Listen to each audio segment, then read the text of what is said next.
નમસ્કાર દોસ્તો, સ્વાગત છે તમારું ફરીથી એક નવા વિડીયોમાં। આજે આપણે આ વિડીયોમાં તમને ખૂબ જ ઇમ્પોર્ટન્ટ વસ્તુ શીખવાડવા જઈ રહ્યા છીએ। આજે તમને આ વિડીયોમાં હું ગાડી શીખવાડવાનો છું। ફક્ત એક જ વિડીયોમાં તમને હું ગાડી ટોટલી શીખવાડી દેવાનો છું।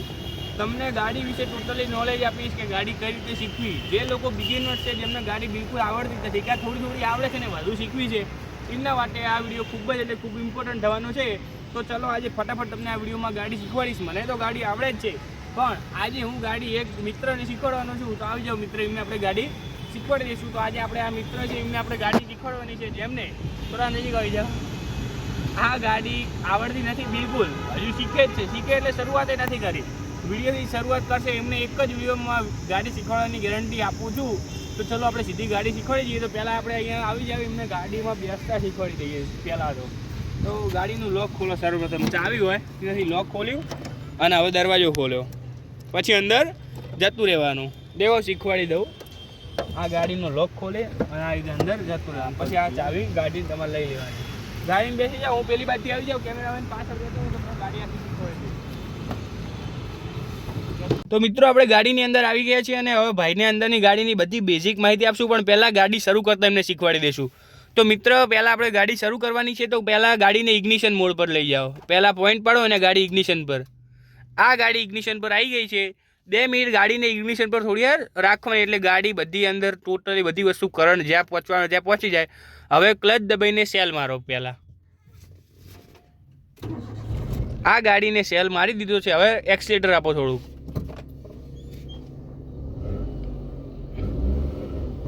દેખો મિત્ર, એક્સિલેટર આપી રહ્યા છે।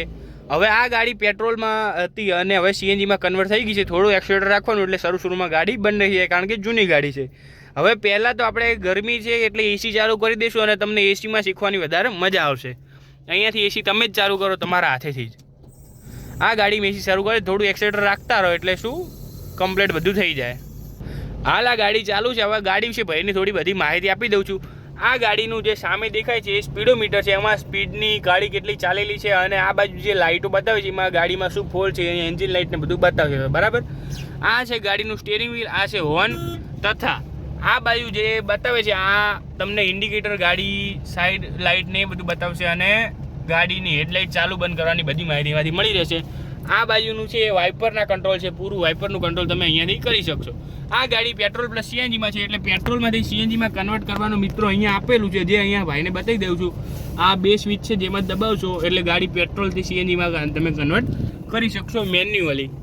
આ બાજુ વચ્ચે કહું તો આ છે ગાડીનું ક્લાઇમેટ કંટ્રોલ, જ્યાંથી પૂરું એસીનું કંટ્રોલ ગાડીમાં થાય છે। પછી આ એના ગેર છે, બરાબર। ગેર કઈ રીતે પાડવાના, તો એની પહેલાં તમને 3 પેડલની માહિતી આપી દઉં। આ છે મિત્રો ગાડીના 3 મહત્વના પેડલ્સ, જેનાથી આપણે ગાડીનું પૂરું કંટ્રોલ કરી શકશું। તો પહેલાં શરૂઆત કરું એક્સિલેટરથી। તો પેલી બાજુનું જે છેલ્લું પેડલ છે, આ ભાઈએ પગ મૂક્યો તે એક્સિલેટર છે, જ્યાંથી તમે રેસ થોડો આપો એટલે આપણને ખબર પડે, ત્યાંથી આપણે ગાડીનો રેસ આપીને ગાડી ચલાવી શકીએ છીએ, બરાબર। પછી તમને આનું બ્રેક બતાવું તો વચ્ચેનું જે મિડલ પેડલ છે એને બ્રેક કહેવાય છે। અહીંયાને બ્રેક દબાવીશું તો ગાડીની બ્રેક ઓન થશે, તમે બ્રેક ગાડીની મારી શકશો। ખાસ મહત્વની વાત એ છે કે ગાડીની બ્રેક અને એક્સિલેટરનું કંટ્રોલ તમારા જમણા પગેથી થશે, એમાં કોઈ ડાબા પગનો ઉપયોગ કરવાનો નહીં। જ્યારે એક્સિલેટર આપો ત્યારે એક્સિલેટર આપો મિત્ર, એક્સિલેટર આપશો। હવે જ્યારે જરૂર પડી બ્રેક મારે તો એનો એ જ પગ બ્રેક ઉપર આપણે મારીશું। આ ડાબા પગનો ઉપયોગ એમાં કરવાનો નહીં, ડાબા પગનો ઉપયોગ ફક્ત ક્લચ દબાવ કરવાનો। હવે ક્લચ દબાવો મિત્ર, આ છે ક્લચ, જેને આખી સંપૂર્ણ દબાવી દેવાની અને પછી જ ગાડીને ગેરમાં નાખવાની। ચલો આ માહિતી આપી દીધી છે તમને। હવે ભાઈને હું ગાડી શીખવાડવાની શરૂઆત કરી રહ્યો છું। એની પહેલાં એક ઇમ્પોર્ટન્ટ વસ્તુ રહી ગઈ, હેન્ડ બ્રેક। આ છે ગાડીની હેન્ડ બ્રેક, જ્યાંથી ગાડીમાં ઉતરો તમે ત્યારે હેન્ડ બ્રેક મારીને ઉતરવાનું અને ગાડી બંધ કરો ત્યારે હેન્ડ બ્રેક મારી દેવાની, ખેંચી લેવાની અને પછી ઉતરવાનું અને શરૂ કરો ચલાવવાની। તો હેન્ડ બ્રેક પહેલાં ઉતારવાની ફર્સ્ટ સ્ટેપ એ છે। તો ફર્સ્ટ સ્ટેપ એ છે તો ગાડી શરૂ કરી દીધી, સેકન્ડ સ્ટેપમાં હેન્ડ બ્રેક હવે ઉતારો। હેન્ડ બ્રેક ઉતારી દીધી છે, હવે મિત્ર ક્લચ દબાવો। ક્લચ દબાવી મિત્ર, આખી ક્લચ દબાયા પછી જ મિત્ર ખાસ સૂચના એ છે કે આખી ક્લચ દબાઈને જ ગેર પાડો, જેથી ગાડીની ક્લચ પ્લેટ પર કોઈ અસર થાય નહીં। હવે આખી ક્લચ દબાઈ દીધી છે, હવે ગાડીને પહેલાં ગેરમાં નાખો મિત્ર। પહેલાં ગેરમાં ગાડી નાખી દીધી છે, હવે ધીમે ધીમે ક્લચ છોડી અને રેસ આપો। હવે ક્લચ છોડીને દેખો મિત્રો રેસ આપ્યું. એકદમ સિમ્પલ જ વસ્તુ છે, કોઈ આમાં કોઈ જ અઘરી વસ્તુ નથી. ભાઈને ગાડી આવડતી નથી તોય ફર્સ્ટ ટાઈમમાં મિત્રએ ગાડી શીખી લીધી છે. ક્લચ છોડી અને ગાડી શરૂ. હવે ધીમે ધીમે રેસ વધારો. હવે રેસ વધ્યો, હવે તરત બીજા ગિયરમાં નાખો ક્લચ દબાઈને. આ બીજા ગિયરમાં મિત્રએ નાખી દીધી ગાડી. દેખો હજુ શીખે થોડો ગાડી ઝાટકા લે છે, પણ આ ધીમે ધીમે જેમ જેમ પ્રેક્ટિસ છે, પ્રેક્ટિસ મેક્સ મેન પરફેક્ટ, એ પ્રમાણે ગાડી શીખી જશે ભાઈ. બરાબર, આ રીતે વાળી છે, ઓકે છે, બધું કમ્પ્લીટ ભાઈને આવડે. દેખો હવે ગાડી ઊભી રહી ગઈ, તો હવે ક્લચ દબાઈ, બ્રેક મારી અને હવે ગાડી પાછી પહેલા ગિયરમાં નાખવાની. પહેલા ગિયરમાં તમે આ ભૂલ કરી નાખવામાં, બ્રેક દબાવો હાલ તમે અને ક્લચ દબાઈ છે. સિમ્પલી પહેલાં ગિયર છોડી અને આ રીતે એકદમ સ્લોલી ગિયરને પાડવાનો, જેથી ગિયરને કે ગાડીની ક્લચ પ્લેટને કોઈ નુકસાન થાય નહીં. ચલો પાડો ગિયર, પહેલો ગિયર. બરાબર, હવે ધીમે ધીમે ક્લચ છોડો અને રેસ આપો. રેસ આપો એટલે ગાડી આગળ જશે. થોડો રેસની પ્રમાણ રાખવાનું. જ્યારે શરૂમાં શીખતા હો તમે, પહેલાં ક્લચ આખી દબાઈ દેવાની અને પછી ધીમે ધીમે ક્લચ છોડી ગિયરમાં નાખી અને રેસ થોડો આપવાનો. થોડો રેસ વધારે આપવાનો, કારણ કે હજુ તમે શીખી રહ્યા છો. પછી તમે કમ્પ્લીટ થઈ જશે એટલે તમને કોઈ જરૂર નહીં પડે, કોઈ શીખવાની જરૂર નહીં પડે. કમ્પ્લીટ શીખી ગયા છો. હવે થોડો ટર્ન લઈશું એટલે ભાઈ દેખો કમ્પ્લીટલી ટર્ન લે છે, ગાડી આવડી ગઈ છે. હવે ચાલો આપણે ઇમ્પોર્ટન્ટ વાત કરીએ રિવર્સની. તો મિત્ર આપણે પહેલાં ગાડી ઘુમાડીને પાછી જે જગ્યાએ ઊભા હતા તે જગ્યાએ લઈ લો, ત્યાંથી આપણે તમને રિવર્સ શીખવાડી દઉં છું. દેખો ધીમે ધીમે હાલ વહેલા શરૂમાં ચલાવવાની, કોઈ જ ઉતાવળ કરવાની, ગભરાવાની જરૂર નથી. દેખો આપણે અહીંયા હવે ઊભી રાખી દો ગાડી, ક્લચ દબાઈને પછી જ બ્રેક મારવાની, એટલે ગાડીને બંધ ન થાય. બરાબર, હવે તમે ન્યુટ્રલ કરી દો ગાડી.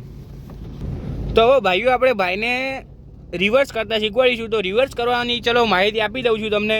પહેલાં ક્લચ દબાવો, ક્લચ આખી દબાઈ દીધી, પછી હવે ગિયરને રિવર્સ ગિયર કયો કે એ રીતે કરીને રિવર્સ ગિયર નાખો.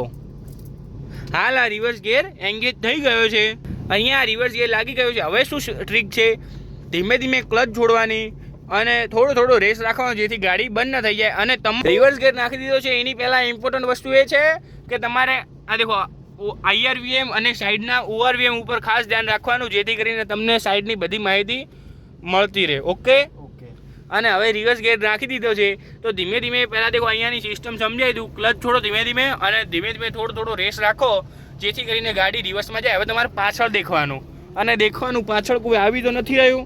પાછળની બધી નોટિસ રાખવાની, મેદાનની જે રસ્તા ઉપર છીએ, અને રિવર્સ ધીમે ધીમે લઈ જવાનું. ચલો રિવર્સમાં ટર્ન છે તો થોડું સ્ટેરિંગ વાળવાનું અને પછી તમે રિવર્સનો ટર્ન પણ ઇઝીલી એકદમ કવર કરી શકશો, જેથી તમને ખબર પડે કે આ રીતે ગાડી વળી રહી છે. સાઈડના ગ્લાસીસ ઉપર પાછળ ધ્યાન રાખવાનું અને સાઈડના ગ્લાસીસમાં પણ તમારે દેખવાનું, જેથી કરીને તમને બધી માહિતી મળે. અને આગળનું પણ ચેક કરવાનું કે ગાડી ક્યાંય અડતી નથી અને પાછળની બધી માહિતી આપણને મળતી રહે, જેથી કરીને.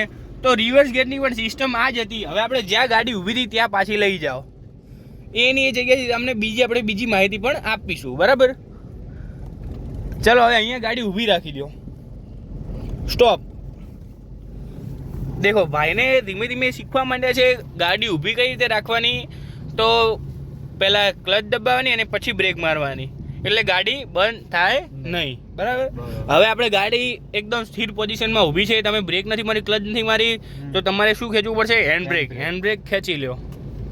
હાલ ભાઈ હેન્ડબ્રેક ખેંચી લીધી છે. બરાબર, હેન્ડબ્રેકનો અવાજ આવી ગયો છે, હેન્ડબ્રેક કમ્પ્લીટ એન્ગેજ થઈ ગઈ છે. આ હતી એકદમ ઇઝી પ્રોસેસ. તો મિત્રો આ જ હતી એકદમ ગાડી શીખવાની ઇઝી પ્રોસેસ. મેઇન ઇમ્પોર્ટન્ટ વસ્તુ ગાડીમાં શીખવાની એ છે કે પહેલાં આખી ક્લચ દબાઈને જ ગેર પાડવાનું. બરાબર, અને જ્યારે ગાડી હાઈવે પર ચલાવો છો કે ટ્રાફિકમાં છો, અડધી ક્લચે કોઈ દિવસ ગાડી ચલાવવાની નહીં, જેથી ક્લચ પ્લેટ પણ ઘસાય નહીં. અને જ્યારે બ્રેક માર્યું છે તો પહેલાં આખી ક્લચ દબાવો અને પછી બ્રેક મારો, જેથી કરીને ગાડીમાં આપણને બહુ દચકીઓ ના આવે, બહુ ગાડી ઝટકા ના મારે અને એકદમ સિમ્પલી ગાડી ઊભી રહે. કાં તો રસ્તામાં પણ બ્રેક મારવી છે, ટ્રાફિક જેવું છે થોડું, તો પણ એ રીતે જ બ્રેક મારવાનો, જેથી કરીને ગાડી એકદમ કમ્પ્લીટલી ચાલે. તો ચલો મિત્રો આપણે ગાડીને બંધ કરી દઈશું. હેન્ડબ્રેક ખેંચાઈ ગઈ છે, મિત્રોને કહું છું ગાડીને બંધ કરી દો. ગાડી આખી બંધ કરી દો, ચાવી બહાર કાઢી લો અને આપણે આવી જઈશું બહાર. ચલો મિત્રો, તો આપણે બહાર આવી જઈએ છીએ અને ભાઈને બધી બીજી માહિતી પણ આપી દઈએ છીએ. તો આ જ હતી ગાડી શીખવાની ઇઝી પ્રોસેસ. ભાઈને મેં એકદમ ટોટલી ઇઝી પ્રોસેસમાં ગાડી શીખવાડી દીધી છે. તો આ જ હતી ગાડી શીખવાની ઇઝી પ્રોસેસ. તમારે કોઈ પણ મિત્રને ગાડી શીખવી છે એકદમ ઇઝી વેમાં, તો તમે આ વિડીયો જરૂરથી જોજો, જેથી તમને ગાડીની સંપૂર્ણ માહિતી અમે ગુજરાતી ભાષામાં આપી દઈએ, તમે ગાડી શીખી શકશો. ગાડી વિશે કોઈ પણ વધારે માહિતી જોઈતી હોય તો પણ તમે અમને જણાવજો, અમે તમને આપશું. અમે હવે ગાડીનો ઢાળ કઈ રીતે ચડાવો, ઢાળમાં ગાડીની શું સિચ્યુએશન આવે, RTOમાં લાઇસન્સમાં પાસ થવું છે ટેસ્ટમાં તો કઈ રીતે બધી જ માહિતી તમને આ વિડીયોથી બીજા વિડીયોમાં આપતા રહીશું. તો નીચે કોમેન્ટ કરજો તમારે ગાડી શીખવા માટે વધારે શું માહિતી જોઈએ છે. તો ચલો મિત્રો મળીએ છીએ કોઈ નવા વિડીયોમાં. ત્યાં સુધી જય હિન્દ જય ભારત નમસ્કાર. આ ભાઈને ગાડી આવડી ગઈ છે હવે આ ભાઈ પરફેક્ટ છે, પણ હજુ અમને પ્રેક્ટિસની જરૂર છે. ધીમે ધીમે પ્રેક્ટિસ કરતા રહેશે તો ગાડી કમ્પ્લીટ શીખી જશે. તો ચલો મિત્રો મળીએ છીએ કોઈ નવા વિડીયોમાં. ત્યાં સુધી જય હિન્દ જય ભારત નમસ્કાર. ચેનલ પર નવા છે તો લાઈક કમેન્ટ શેર સબસ્ક્રાઈબ કરજો. ભાઈ પણ કહે છે શું કરવાનું? Like comment share subscribe. Okay, જય હિન્દ જય ભારત.